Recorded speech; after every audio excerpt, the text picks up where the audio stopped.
नाटक में होला ज्ञान के बातन होला हे रामा हो नाटक में होला ज्ञान के बातन होला। हिले रे झंझोर दुनिया हिले रे झंझोर हिले रे झंझोर दुनिया हिले रे झंझोर हिले रे झंझोर हिले रे सिया रे हिले अमरीकवा हिले रे सिया रे हिले अमरीकवा हिले रे सिया रे हिले अमरीकवा हिले सारी दुनिया की जनता हे हिले रे झंझोर दुनिया हिले रे झंझोर हिले रे झंझोर दुनिया हिले रे झंझोर। नमस्कार।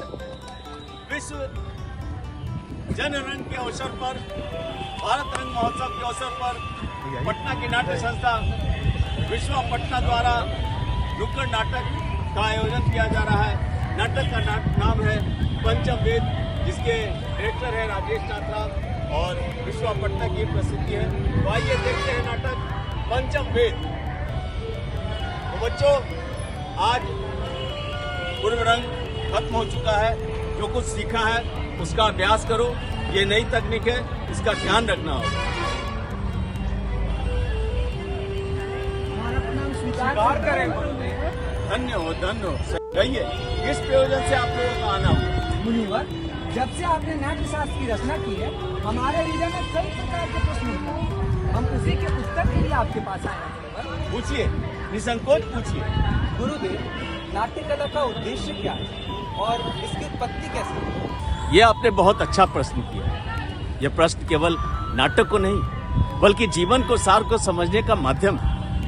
जब त्रेता युग में मनुष्य काम और क्रोध से वशीभूत होकर अधर्म और संघर्ष की ओर बढ़ने लगा, तब इंद्र ने ब्रह्मा जी से प्रार्थना की कि कोई ऐसा माध्यम हो जिसमें देखना और सुनना एक साथ, जिससे मनुष्य धर्म अधर्म काम और मोक्ष के मार्ग पर लौट सके। उसी के लिए ब्रह्मा जगत पिता ने नाट्य वेद की उत्पत्ति की, जिसके प्रयोग का शास्त्र नाट्य शास्त्र है। साधु साधु साधु।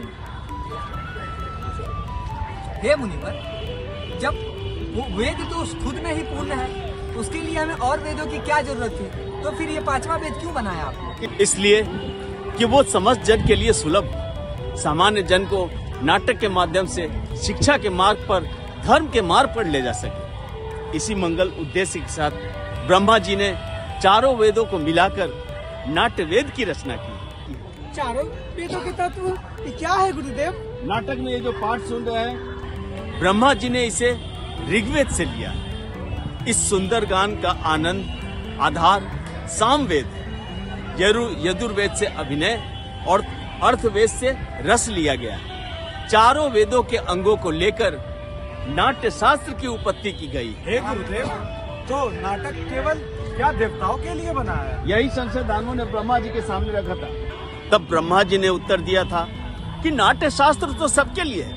ये दानवों मनुष्यों के शुभ अशुभ कर्मों को दिखाने वाला है। नाटक तो दुख से, पीड़ा से, शोक से पीड़ित लोगों को विश्राम दिलाने वाला है। इसमें तो सशक्त समस्त रस, समस्त भाव, समस्त शास्त्र, शिल्पों और कार्यों का सन्निवेश है। ऐसा कोई ज्ञान नहीं, ऐसा कोई कार्य नहीं जो नाटक में न दिखे। अद्भुत अद्भुत, सारा सृष्टि का ज्ञान एक में, अलौकिक। हाँ ऋषिगण, नाटक को समस्त कलाओं का उद्गम कह सकते हैं, या फिर कह सकते हैं समस्त कलाओं का संगम। गुरुदेव, नाट्य कला तो अद्भुत कला है, फिर हमारा समाज इसे गंभीरता से क्यों नहीं लेता? ये तो उतना ही जरूरी है जितना जीवन जीने के लिए सांस लेना। तो कला कर्म को अनावश्यक, अनपेक्षित क्यों मानता है? हम तो कलाकार हैं, नीति के नियंता नहीं। कला कर्म करना हमारा धर्म है। हमारे विषय में, हमारी कला के विषय में नीति नियंताओं को विचार करना हो, प्रयोग के साधन और अवसर उपलब्ध कराने हो। नाटक केवल नाटक नहीं है, ये समाज का दर्पण है। ये मानवता को सत्य के राह पर ले जाने का माध्यम है। रंगमंच जाति धर्म से परे मानवीयता की बात करता है, और आज भी रंगमंच समाज में विषम परिस्थितियों को दूर कर समाज में समता का भाव लेकर आता है। ये भाव निसंदेह ही धरती को स्वर्ग बनाता है। इसी आशा और अपेक्षा के साथ कि समाज कला और कलाकारों को वो स्थान दे जिसके वे अधिकारी हो। मैंने नाट्य शास्त्र को पंचम वेद कहकर पुकारा।